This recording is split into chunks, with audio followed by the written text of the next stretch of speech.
The simulation chamber went completely silent as the virtual battlefield faded away around Park Ji-woo. She stood alone in the empty pod as the neural interface disengaged, feeling the artificial gravity of the station return to normal. Through the transparent cover, she could see hundreds of cadets in the surrounding pods, all staring at her with expressions of shock and disbelief. The elimination counter on the main display showed the final tally: 299 eliminations. One survivor. The impossible had become reality. A human cadet had defeated every other fighter in the most challenging test the Galactic Military Academy could devise. Commander Voss' voice echoed through the pod bay. His words careful and measured. Simulation complete. Winner Park Ji-woo, Human Military Academy, Earth. The first human to achieve victory in the Crucible Challenge. The pod covers began opening automatically as cadets climbed out to face the aftermath of their defeat. Kaze was the first to approach Ji-woo, his blue face showing emotions that Altarian pride rarely allowed him to display. "You," he said simply. "How did you accomplish this?" Ji-woo climbed out of her pod and faced the Altarian prince who had led the mockery against her. "For months I studied," she replied quietly. "I learned your strengths, and I found your weaknesses. While you focused on showing your power, I focused on understanding how to defeat it." But the primitive technology. Tech interrupted his mechanical voice, carrying confusion that his programming could not process: the electromagnetic pulse device. "How did you know such an ancient weapon would be effective? Because you forgot it existed." Ji-woo answered, "Your species advanced beyond simple solutions. So long ago that you stopped preparing for them. You designed all your defenses around energy weapons and cyber attacks, but you never considered that someone might use technology from 1,000 years ago." The gathered cadets listened in silence as she explained the strategy that had seemed like cowardice but was actually the most sophisticated tactical thinking any of them had ever witnessed. She had not been running scared during the early phases of the simulation. She had been positioning herself and gathering intelligence while letting them exhaust their resources. The spectators in the viewing chambers were beginning to react as the implications of what they had witnessed became clear. Military officers from dozens of species were already requesting copies of the simulation data. Defense contractors were placing emergency calls to their research divisions. The entire foundation of galactic military doctrine was being questioned. Word of Ji-woo victory spread through the academy, communication systems within minutes. By the time she reached the debriefing chambers, news feeds across known space were carrying the story. A human cadet had accomplished what no one believed was possible, using tactics that challenged every assumption about modern warfare. The debriefing session lasted for hours as military analysts tried to understand exactly what had happened.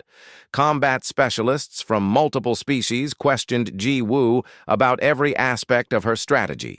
They wanted to know how she had identified the EMP vulnerability, how she had predicted the movement patterns of different species, and most importantly, how she had maintained the psychological discipline to execute such a complex plan. "I never tried to be stronger than you," she explained to the panel of senior officers. "I knew I could not match your natural advantages. So instead, I learned to be smarter. I studied until I understood your species better than you understood yourselves." The questions continued, but Ji-woo could see in their faces that they already understood the larger implications. Her victory was not just about one simulation. It was proof that humans brought something unique to galactic civilization: the ability to adapt to any challenge by thinking beyond conventional solutions. 3 days later, the formal graduation ceremony took place in the Academy main hall. Ji-woo stood with the other surviving cadets as their names were called and their assignments announced. But when her turn came, Commander Voss paused before speaking. "Cadet Park Ji-woo," he announced, his voice carrying across the silent hall. "Your performance in the Crucible simulation has been reviewed by the Galactic Defense Council. Your tactical innovations and strategic thinking have been deemed worthy of special recognition. Ji Woo felt her heart race as she wondered what this meant. Special recognition could be anything from a commendation to reassignment to a research division. She had hoped to earn a combat posting, but she understood that her unusual methods might be seen as better suited for planning than fighting. The Defense Council has created a new position. He continued, Advanced Tactical Development Specialist. Your assignment is to work directly with fleet commanders to develop new strategies that incorporate human tactical thinking into standard galactic military doctrine. The hall erupted in applause as the implications became clear. Ji Woo was not being assigned to a support role or hidden away in a research facility. She was being placed at the center of galactic military planning, where her innovative thinking could influence how entire fleets operated, but the impact went far beyond her personal assignment. Over the following months, applications from human cadets to galactic military academies increased by 3,000%. Defense contractors began hiring human consultants to review their weapons and tactical systems. Military colleges added courses on adaptive thinking and unconventional warfare. The electromagnetic pulse attack that had lasted 30 seconds became known as the Ji Woo maneuver and was studied by tacticians across the galaxy. Equipment manufacturers began developing EMP shielding as a standard feature. New training protocols were implemented to prepare officers for opponents who might use unexpected technologies. 5 years later, Admiral Park Ji-woo commanded a mixed-species battle group defending the outer colonies from raiders. Her ships incorporated human tactical innovations that had revolutionized space combat. Her crews included beings from across the galaxy who had learned to combine their natural advantages with human strategic thinking. The mockery she had endured as a cadet had become respect earned through proven capability. Other species no longer saw humans as weak primitives, but as dangerous allies whose ability to find creative solutions made them invaluable in any conflict the galaxy had learned. That technological superiority meant nothing against opponents who refused to fight by conventional rules. But perhaps most importantly, Ji-woo victory had opened doors for other humans who dreamed of serving among the stars.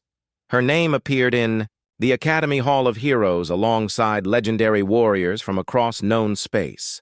The human cadet, who had been given odds of 10,000 to 1, had become the standard by which tactical brilliance was measured, military historians would later mark. Her 30-second EMP attack as the moment humanity truly joined the galactic community. Not as junior partners seeking acceptance, but as equals who brought unique capabilities to the collective defense of civilized space. Her name was written in the stars as the human who proved that being underestimated was the greatest advantage of all. The girl who had been mocked for her species' limitations had shown the galaxy that sometimes the most primitive solutions were also the most sophisticated. And in 30 seconds of electromagnetic chaos, she had changed the course of galactic military history forever. The big space station called Nexus floated in the dark between stars like a metal city that never slept. Captain Lee Tae-ho walked down the long hallway where hundreds of different aliens moved around doing their business. He had seen many strange things in his 3 years of space travel, but this place still made him stare. His ship Rising Dawn was docked at Port 7, and his crew was taking a well-needed break after mapping empty planets for months. Tae-ho decided to visit the cantina, to get a drink and maybe hear some news from other travelers. The place was loud and full of smoke from alien cigarettes that smelled like burning flowers. 6-legged bug creatures clicked across the metal floor while floating gas beings in clear suits talked through machines that changed their thoughts into words. A group of rock people sat at one table arguing about mining rights while bird-like aliens with 4 wings picked at bowls of something that moved, the universal translator in. Tae-ho's ear worked hard to make sense of all the different languages being spoken at once. Tae-ho found an empty booth in the corner and ordered a drink that looked like water but tasted like electricity. He liked to sit alone and watch the crowd. It helped him understand the galaxy better, and sometimes he picked up useful information about new planets to explore. The bartender was a tall, thin alien with too many arms who could serve 6 customers at the same time. That was when she walked in. The alien female moved through the crowd like she was afraid someone might see her. She had pale blue skin that seemed to glow under the dim lights, and silver eyes that looked around constantly like she expected danger. Her body was shaped like a human woman, but taller and thinner, with joints that bent in ways human joints could not.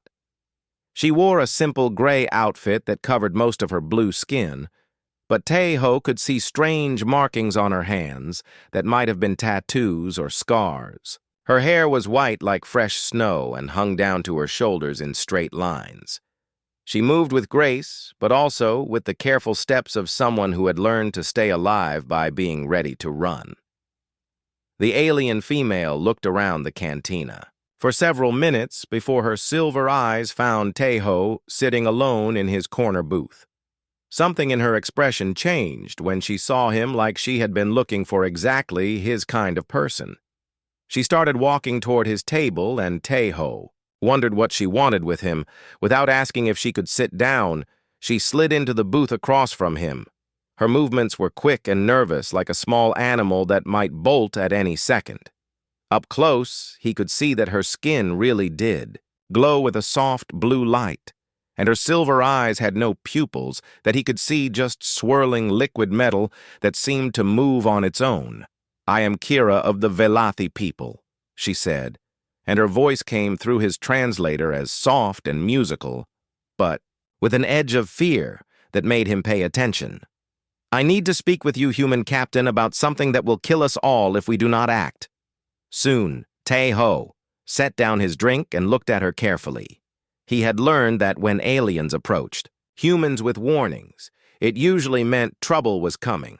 The galaxy was full of dangers that could wipe out entire worlds, and most species had learned to take such warnings seriously. What kind of trouble, he asked, keeping his voice calm and friendly. He did not want to scare her away before he heard what she had to say. Her silver eyes darted around the cantina again like she was checking to make sure no one was listening to their conversation. "There is something hunting in the Outer Rim colonies," she whispered, leaning forward across the table. The universal translator struggled with some of her words, but the fear in her voice came through clearly. "It has destroyed 12 settlements in the past 2 months, and no one knows what it is, or how to stop it." Tae-ho had heard rumors about attacks on remote colonies, but the news was always confused and incomplete. Space was vast, and communication between distant worlds was slow and unreliable. Pirates, raiders, and natural disasters claimed settlements regularly, so most people did not pay attention to every reported attack. "What makes this different from the usual dangers?" he asked. Kira looked down at her hands, which were shaking slightly on the table surface. Her blue skin seemed to pulse with a brighter glow when she was afraid. "This thing does not steal or destroy buildings," she said. "It just makes everyone disappear. Every person, every animal, every living thing, just gone without any sign of struggle or fight. Security cameras show nothing but darkness and static. When rescue ships arrive, they find empty colonies with meals still warm on tables and machines still running, but no life anywhere." That did sound different from normal attacks. Pirates wanted valuable things, and raiders left evidence of their violence. Natural disasters left wreckage and bodies. This sounded like something else entirely, something that defied normal explanation. "How do you know about this?" Tae-ho asked. "What makes you so sure about what happened?" Kira looked up at him with those strange silver eyes, and he could see something that might have been tears forming at the corners. "Because I was there," she whispered. "I was visiting the colony on Kepler 7 when it happened. I was in the maintenance tunnels fixing a water recycler when the sounds started. Horrible sounds that hurt to hear, like reality itself was being torn apart. I hid in the pipes for 6 hours, listening to something moving through the buildings above me." She paused, and took a shaky breath before continuing. When I finally came out, everyone was gone. My friends, my work partners, the families with children all vanished like they had never existed. The only reason I am alive is because I was underground when it came. Tejo felt a chill run down his spine despite the warm air in the cantina. The fear in her voice was real, and aliens did not usually lie about things that could affect other species' survival. What did you see when you came out of hiding? Nothing, she said. That is what made it so terrible. I saw nothing at all. No bodies, no blood, no signs of struggle, just empty rooms with personal belongings left exactly where people had put them. The thing took them so quickly and quietly that they did not even have time to be afraid. Military ships have been sent to investigate the attacks, she continued, but they disappeared too. The last transmission from Admiral Chen's fleet was just screaming and static. Then nothing. 3 full battle cruisers with over 2,000 crew members just gone without explanation. Kira reached across the table and grabbed Tejo's hand with her blue fingers that were cold as ice. You have to warn your people, she said urgently. This thing is moving toward the human colonies, and when it gets there, it will do the same thing to them. It kills anything that lives, and no one can stop it or even see it coming. Tejo looked into her silver eyes and saw the desperate honesty there. She really believed that something terrible was hunting through space, killing everything it found, and now it was heading toward human settlements. Whether it was true or not, he could see that she had lived through something that had broken her spirit with fear. What do you want me to do? He asked quietly. Spread the word. She said, warn every ship, every colony, every military base. Tell them to evacuate or hide or fight or anything. But do not let them just sit there waiting to disappear like all the others. This thing feeds on life itself, and it will not stop until everything in the galaxy is silent and empty. The cantina around them continued its noisy business, but Tejo felt like he was sitting in a bubble of dread that separated him from the normal world.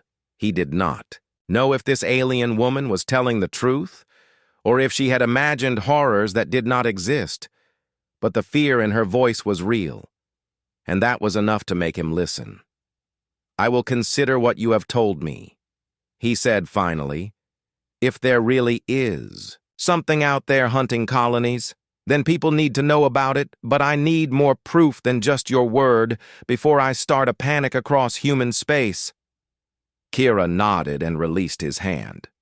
You will have your proof soon enough, she said sadly, when the next colony disappears and the next rescue ship goes silent. You will know I was telling the truth. Then maybe you will act before it is too late for all of us. She stood up from the booth and looked down at him one last time. Remember what I told you, Captain Lee Tejo? It kills anything that lives, and it is coming for your people next. Then she walked away through the crowd and disappeared like a blue ghost, leaving him alone with his drink and a growing sense that the galaxy had just become a much more dangerous place. The building shook again, and pieces of frost fell from the ceiling like snow inside the administrative center where Tejo and his crew huddled together. The impossible sounds outside grew stronger, making their helmets ring with feedback and their bones ache with vibrations that seemed to come from everywhere at once. Security Chief Park Jin-woo pressed against the wall next to a window, trying to see what was moving in the darkness beyond, but the frost had grown so thick that only shadows were visible. The shadows moved wrong, bending and stretching in ways that made his eyes water when he tried to focus on them. We cannot stay here, Captain Jin-woo said through gritted teeth as another wave of the painful sound washed over them. The FAO building is not built to handle this kind of cold, and whatever is out there is getting closer. Engineer Nam Hee-jin worked frantically with her portable scanner trying to understand what they were facing, but the readings made no sense. The device showed massive energy signatures but could not identify what was generating them. It's like trying to scan a hole in space that moves and thinks. She reported communications. Officer Kim So-jin kept trying to reach their ship, but static filled every frequency. The interference is too strong. She said, I cannot get through to the rising dawn. And our emergency beacons are not working either. The temperature had dropped so far that ice was forming on the inside walls of the building despite the heating systems running at full power. Their environmental suits were designed for spacewalks, but they were not built for the supernatural cold that seemed to drain warmth from everything it touched. Through the static-filled sounds outside, they began to hear something else, footsteps that were too heavy and too many for any creature they knew. Each step seemed to shake the ground beneath them and came from multiple directions at once, as if a dozen giants were walking through the colony. Tae-ho realized that his crew was looking to him for orders, but he had no idea what to tell them. Everything he had learned in 20 years of space travel said they should try to reach their ship, but the thing hunting them was between their hiding place. And the landing bay moving outside would be suicide, but staying inside would only delay the inevitable. Then something happened that changed everything inside his mind, as he watched his crew struggle with fear and desperation. Tae-ho felt a strange calm settle over his thoughts. It was not the calm of giving up, but something deeper, like an understanding that came from beyond conscious reasoning. His human instincts were telling him something that made no logical sense, but felt completely right. I am going outside, he announced, standing up and walking toward the main door of the building. Captain No. Jin-woo grabbed his arm. What are you doing? That thing will kill you the moment you step out there. Tae-ho gently pulled free from his security, chief grip, and looked at each of his crew members. In turn, I do not think it wants to kill us, he said quietly. I think we have been thinking about this all wrong. Nam Hye-jin stared at him like he had lost his mind. Sir, the bioscans show something massive and hostile moving through the colony. How can you think it does not want to hurt us? Because if it wanted us dead, we would already be dead.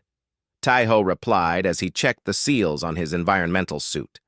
300 colonists disappeared, without any sign of struggle or fear. That does not happen if something is hunting for sport or food. The sounds outside grew louder, and the building shook harder as whatever was out there moved closer to their location. So, Jin looked at her captain, with wide eyes. Sir, you cannot be serious about going out there alone. I am not going to fight it or run from it, Tae-ho said as he moved toward the door. I am going to do something that every other species seems to have forgotten how to do.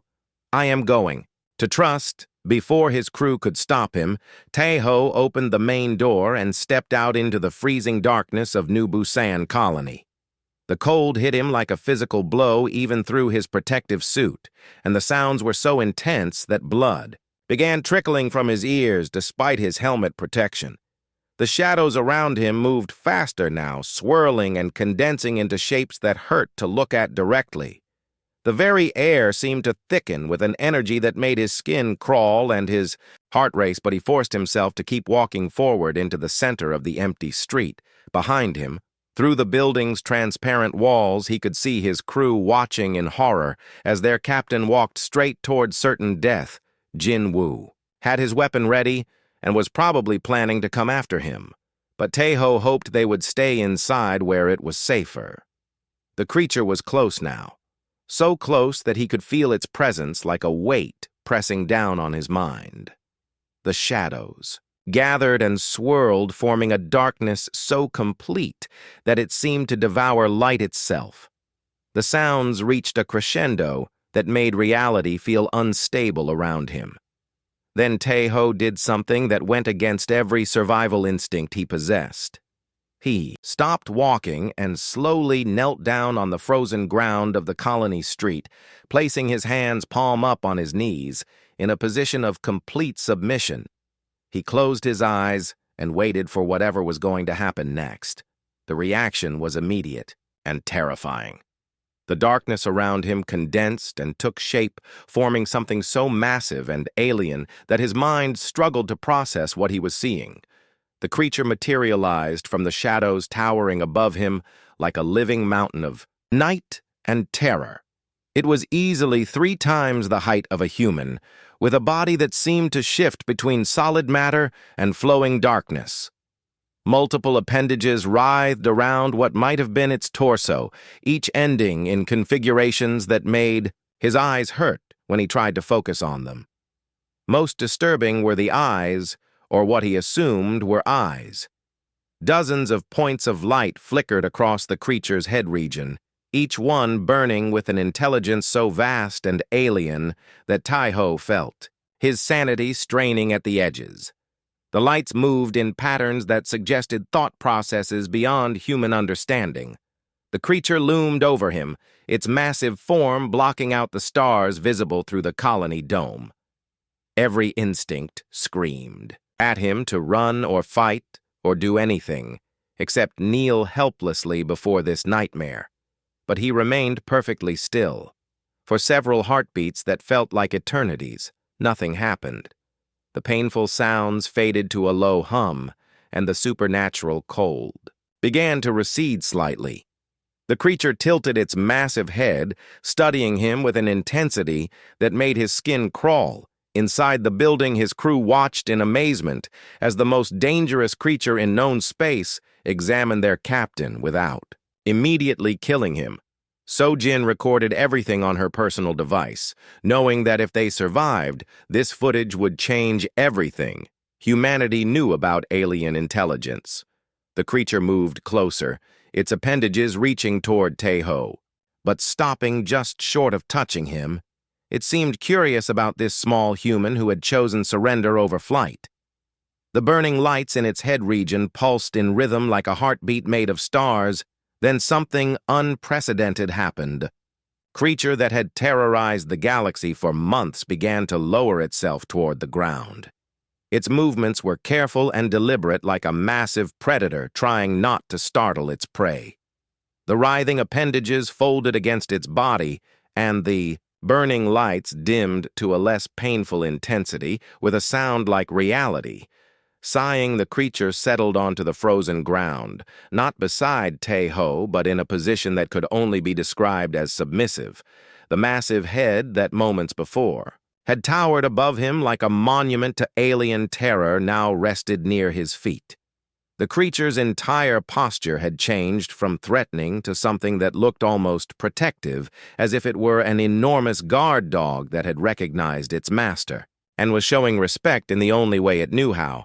Jin Woo lowered his weapon in shock as he watched through his scope.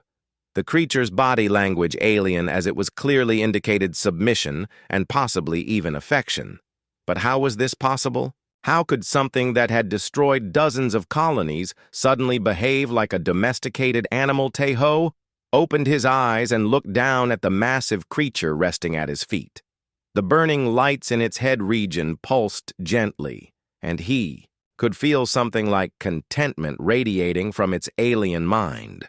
For the first time since Kira had warned him about the creature that kills anything, Tai-Ho began to understand that everything they thought they knew about this situation was completely wrong.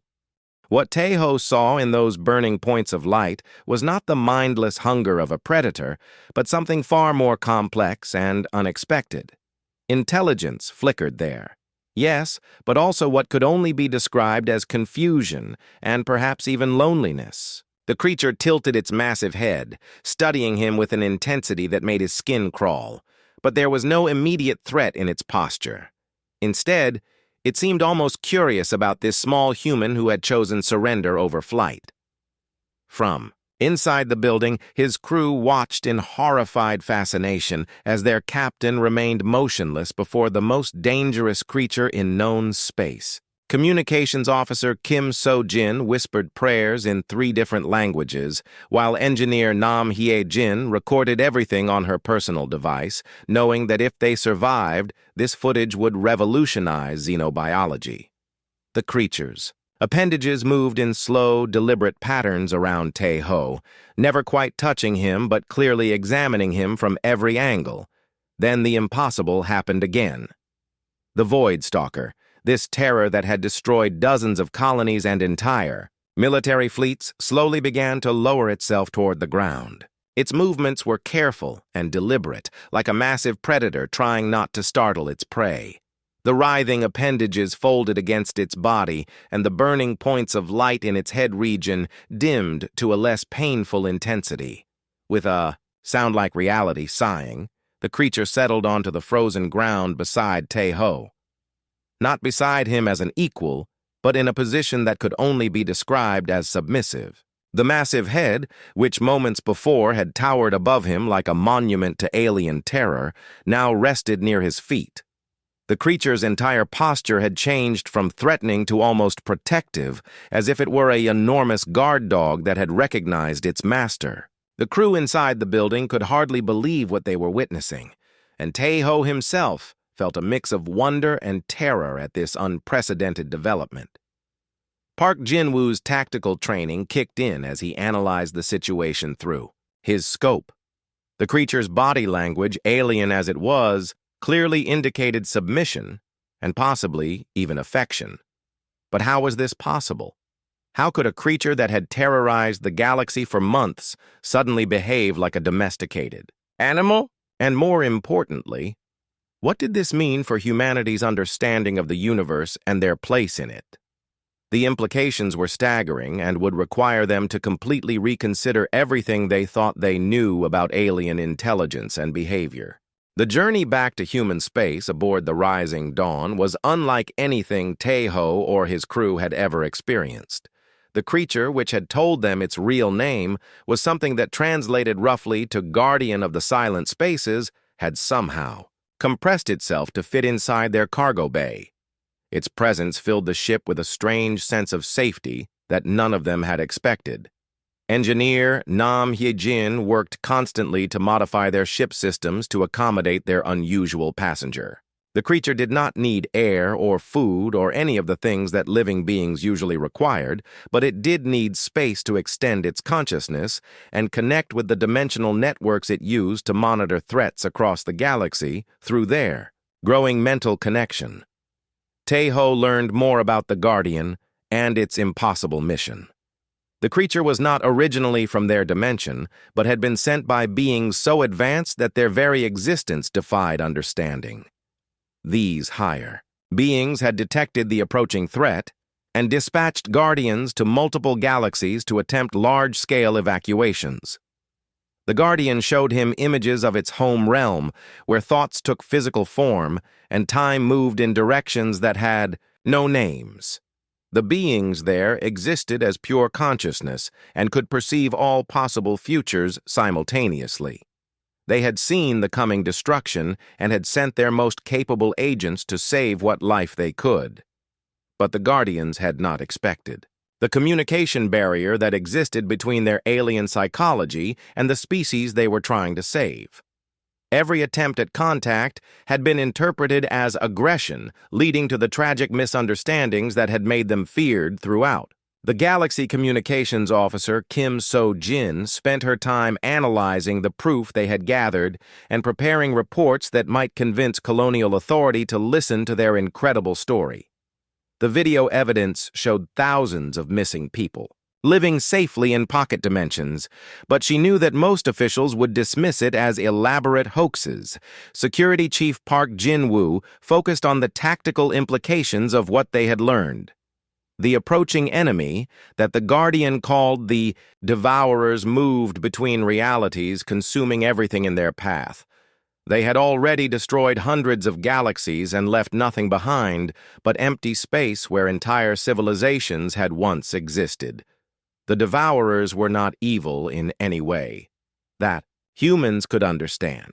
They were simply following their nature as beings that fed on the life force of entire realities, but their feeding process would eliminate every form of consciousness in the galaxy, leaving only dead matter floating in empty space.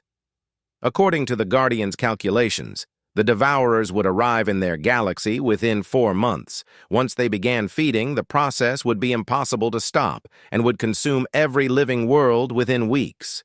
The only defense was to hide populations in specially created pocket dimensions that existed outside normal space-time, but creating enough pocket dimensions to save significant portions of the galaxy's population required cooperation between multiple species. The Guardian could not do it alone and needed the help of beings who could convince others to trust in the evacuation plan as they approached the outer colonies of human space. Tai-Ho realized the enormous challenge they faced. Humans were naturally suspicious of aliens, especially ones that looked as terrifying as the Guardian. Even with video proof and personal testimony, most people would find it impossible to believe that the creature they feared most was actually trying to save them. The Guardian sensed his concerns and shared its own fears through their mental link. The creature was desperate to save as many lives as possible, but it had been failing for months because of the communication barrier. Every day that passed meant fewer beings could be evacuated before the Devourers arrived. We need to start with the colonies that were attacked. Tai-Ho decided, if we can return the missing people to places where they can be seen and interviewed, then we have witnesses who can confirm what really happened. The Guardian agreed to this plan and began opening portals to return the evacuated populations to safe locations where rescue ships could find them. The process was carefully coordinated to avoid panic and confusion, but even so, the reunions were emotional and chaotic as people emerged from dimensions they could barely describe at mining station. Alpha Tai-Ho watched as 300 workers who had been missing for weeks stepped through shimmering doorways back into their normal reality. They were healthy and unharmed, but confused about how much time had passed in what they described as a peaceful place where everything they needed was provided. The station manager could hardly believe his eyes as his missing crew members returned with stories of being kept safe in a place that felt like home, but was clearly somewhere else entirely. The Guardian remained hidden in the rising dawn cargo bay, but its presence could be felt as a gentle warmth that made everyone feel protected. Similar scenes played out at colony after colony as the Guardian returned, evacuated populations to locations where they could. The gathering at Nexus Station was unlike anything in galactic history. Representatives from 47 different species had come to witness what Captain Lee Tai-Ho and the Guardian of the Silent Spaces promised would be proof of the creature's true nature. The massive trading hub buzzed with tension as beings who had been enemies for centuries stood together in shared fear and desperate hope. Admiral Park Sung-min of Colonial Authority commanded the human delegation while Kira spoke for the Velothi Council that had finally agreed to listen to her warnings.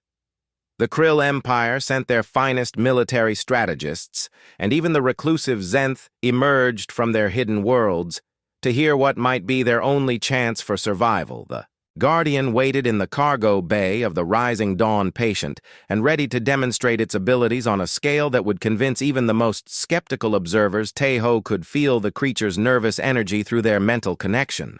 It knew that this was probably their last chance to unite the galaxy before the Devourers arrived. Engineer Nam Haye-jin had worked with scientists from multiple species to set up monitoring equipment that would record every aspect of the demonstration. They needed irrefutable proof that the Guardian could actually save entire populations, not just create elaborate illusions to fool their enemies. The target for the demonstration was New Terra, a human colony world of 50,000 people that had volunteered to be evacuated after hearing the testimonies of returned colonists. The planet's government had agreed to the test despite enormous pressure from those who believed they were walking into a trap. As the assembled fleet watched from a safe distance, the Guardian emerged from the rising dawn and began to expand its consciousness across space. Its form grew larger and more complex as it connected with dimensional networks that existed beyond normal reality. The creature became a living bridge between worlds anchored in normal space, but extending into realms that defied description. Communications Officer Kim So-jin coordinated between the monitoring stations as readings began pouring in from sensors designed by a dozen different species. The energy patterns were unlike anything in their databases, but they clearly showed the Guardian creating stable pathways through folded spacetime on New Terra. The 50,000 colonists gathered in designated areas as instructed. By their government, most were afraid but determined to trust in the plan that offered their only hope for survival against the approaching cosmic threat. The Guardian's presence could be felt as a gentle warmth that calmed fears and encouraged cooperation. Then the evacuation began. Reality folded around the colonists as the Guardian opened massive dimensional portals that led to specially prepared pocket dimensions. The process looked like doorways made of liquid light opening in the air, and entire city blocks disappearing through them in perfect order. The monitoring equipment showed that the colonists were not being disintegrated or transported, but actually moved intact to alternate dimensional spaces that existed outside the normal flow of time and space. Every person, every building, every pet and plant was carefully relocated to pocket dimensions designed to meet their specific needs. Within 6 hours, the entire population of New Terra had been moved to safety. The planet. Surface remained intact, but empty, just like all the other colonies the Guardian had evacuated over the past months. But this time, the process had been observed and recorded by representatives of dozens of species. The Guardian then demonstrated its ability to return the evacuated population by reversing the process and bringing all 50,000 colonists back to their world unharmed and with full memories of their experience in the protective dimensions, Admiral Park. Sung Min watched the recordings with amazement that gradually overcame his military skepticism. The tactical implications are staggering, he told Tae-ho. If this creature can evacuate entire worlds in a matter of hours, then we actually have a chance to save significant portions of our populations. But even this demonstration was not enough to convince everyone. The Krill military commanders argued that the Guardian might be preparing some elaborate trap, and that trusting it could lead to the destruction of their entire species. Several smaller governments refused to participate in any evacuation plan. The breakthrough came when the Guardian shared its perceptions of the approaching devourers with the assembled representatives, using its connection to higher dimensional spaces. It projected images of the cosmic destroyers that were already at the edge of their galaxy. The devourers appeared as massive entities that existed partially outside normal space-time. They moved between realities like cosmic storms, consuming everything in their path and leaving behind only empty void where entire star systems had once existed. Most terrifying was the revelation that the devourers had already begun their feeding process. Several outer rim star systems had gone silent not because they were destroyed by conventional weapons, but because they had been consumed so completely that no trace of their existence remained. The Guardian showed the assembled representatives exactly how much time they had left, less than 2 months before the devourers would reach the core worlds where most of the galaxy's population lived. Once the feeding process began in earnest, it would accelerate exponentially, making evacuation impossible. Faced with images of their approaching extinction, even the most skeptical delegates began to understand that cooperation with the Guardian was their only hope for survival. The creature had been trying to save them for months, and their fear had prevented the large-scale evacuations that were now desperately needed. Kira stood before the assembled representatives and spoke with the authority of someone who had witnessed both the Guardian's true nature and the reality of the approaching threat. "We have wasted precious time fighting our savior," she said. "Now we must work together or watch everything we love disappear forever." The vote was close, but the decision was made to begin immediate galaxy-wide evacuations under the Guardian's protection.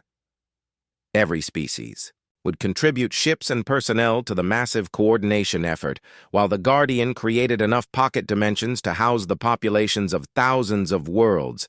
Tae-ho found himself appointed as the primary human liaison to the Guardian, responsible for coordinating between the creature and the various species' governments. It was a responsibility that would have seemed impossible just weeks earlier, but his unique connection to the Guardian made him irreplaceable as the evacuation. Fleets began assembling and entire civilizations prepared to abandon their home worlds. The Guardian expressed something like gratitude through its mental link with Tai-Ho. The creature had been alone for so long, trying desperately to save species that feared and hated it. Now finally, it had allies who understood its mission and were willing to work with it to preserve life in the face of cosmic destruction. The partnership between humanity and the Guardian had become the foundation for the greatest rescue operation in galactic history. The next few weeks would determine whether billions of beings would survive the coming darkness or join the countless civilizations that had already been consumed by the Devourers. But for the first time since the threat had been discovered, there was hope that life itself might endure beyond the approaching cosmic storm. In the end, it had taken a human willingness to show trust and submission in the face of overwhelming fear to bridge the gap between species and their salvation. The creature that had once been the galaxy's greatest terror had become its most precious protector, and humanity had found its true purpose among the stars.